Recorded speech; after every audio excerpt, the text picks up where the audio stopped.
পুজো উপলক্ষে বেশ কয়েক রকম মিষ্টি বাড়িতেই বানিয়েছিলাম, যেমন নাড়ু, মোয়া, যেমনটা বাড়িতে হয় আর কি। তার মধ্যে একটা অন্যরকম মিষ্টি ছিল এই মোহনথাল, যার ভিডিও আপনাদের সঙ্গে আজকে শেয়ার করতে চলেছি। চলুন দেখে নেওয়া যাক। প্রথমে আমরা কাজু বাদাম ও পেস্তা বাদামগুলোকে শুকনো কড়াইয়ে একটু নাড়াচাড়া করে মাঝারি আঁচে ভেজে নেব। কিছুক্ষণ পরেই ভাজা হয়ে যাবে। ভাজা হয়ে গেলে নামিয়ে ঠান্ডা করে এগুলো কুচি করে কেটে নিতে হবে। এবারে পরিমাণ মতো বেসন নিয়ে একটা বড় পাত্রে নিয়ে নেব।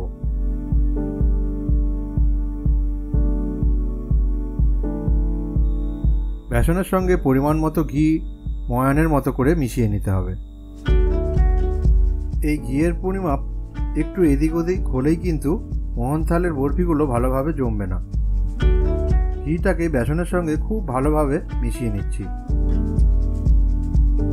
বেসনের মধ্যে ঘিয়ের পরিমাপ এমন হবে, মাখানোর পরে এভাবে মুঠো করলে যেন ধরে থাকে। এবারে এতে পরিমাণ মতো দুধ যোগ করব।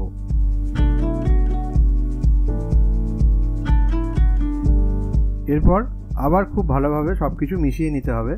এবারে দুই হাতের তালুর সাহায্যে চেপে চেপে একদম ঝুরঝুরে করে নিতে হবে, যাতে পুরোপুরি সব কিছু খুব সুন্দরভাবে মিশে একদম দানা দানা হয়ে যায়।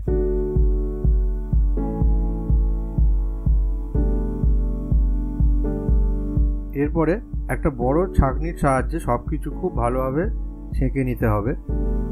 যে দানাগুলো ছাঁকনিতে আটকে থাকবে সেগুলোকেও একদম চেপে চেপে বার করে নিতে হবে।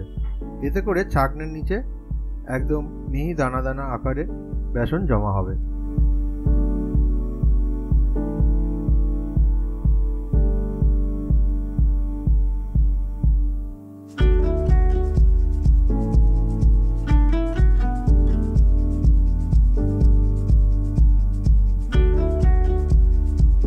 কড়াইতে পরিমাণ মতো ঘি গরম করে তাতে গুঁড়ো বেসনের মিশ্রণটা এবারে দিয়ে দিতে হবে।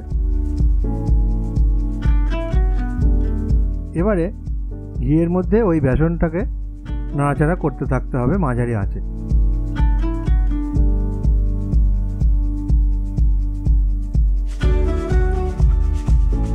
দশ 15 মিনিট পরে বেসনটা পুরোপুরি গলে গেলে এতে পরিমাণ মতো দুধ যোগ করছি।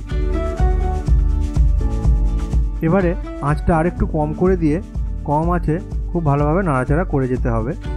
অন্তত 20 মিনিট কম আঁচে নাড়াচাড়া করতে হবে। ইতিমধ্যে চিনির সেরাটা বানিয়ে নেব। এখানে যা চিনি নেব তার অর্ধেক জল কড়াইয়ে দিয়ে এটাকে ফুটিয়ে আঠালো রস বানাতে হবে। অন্তত 1 তার রস বানাতে হবে, খুব ঘন করার দরকার নেই। এর সঙ্গে এলাচ গুঁড়ো যোগ করছি আর মাঝারি আঁচে ফোটাতে থাকছি। এবারে রসটা বেশ ঘন হয়ে গেলে বেসনের মিশ্রণের মধ্যে ওই রসটা যোগ করছি আর মিশ্রণটা আঠালো ঘন হয়ে যাওয়া পর্যন্ত এভাবেই কম আঁচে নাড়াচাড়া করতে থাকব। মিশ্রণটা বেশ আঠালো হয়ে গেছে। এবারে আঁচ বন্ধ করে দিচ্ছি। অন্যদিকে এরকম একটা গভীর ট্রে বা গভীর থালায় ঘি মাখিয়ে নিতে হবে। ভালোভাবে সব দিকে খুব সুন্দর করে ঘি মাখিয়ে নিচ্ছি। এর মধ্যে ওই বেসনের মিশ্রণটা আমাদের ঢালতে হবে, সেজন্য যাতে কাটতে সুবিধা হয় তাই ঘি মাখিয়ে নিলাম। এবারে ওই মিশ্রণটা এর মধ্যে সমানভাবে ছড়িয়ে দিচ্ছি।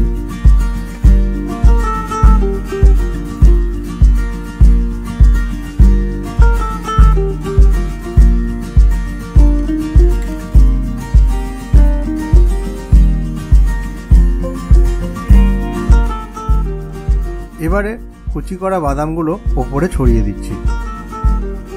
এগুলো আগের থেকেই শুকনো কড়াইয়ে ভেজে আমি কেটে ছোট ছোট করে রেখেছিলাম। ওপরে খুব ভালোভাবে ছড়িয়ে একটু চেপে বসিয়ে দিচ্ছি।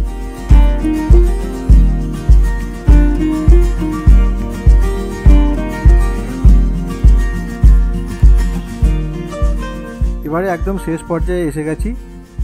এই পর্যায়ে 5 ঘন্টার জন্য ঠান্ডা করে নিতে হবে। ফ্রিজে রাখতে পারলে ভালো হয়। ঠান্ডা হয়ে জমে যাওয়ার পর বরফি আকারে কেটে নিলেই তৈরি মোহনথাল। এরকম মিষ্টি একবার বাড়িতে বানিয়ে দেখবেন। বানানো খুব সহজ আর খেতে কিন্তু খুব সুন্দর।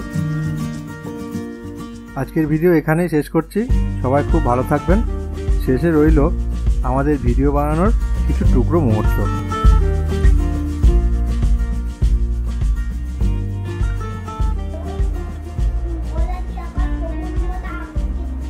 আচ্ছা আচ্ছা, ঠিক আছে। হ্যাঁ, ওটা পেস্তাওয়ালা।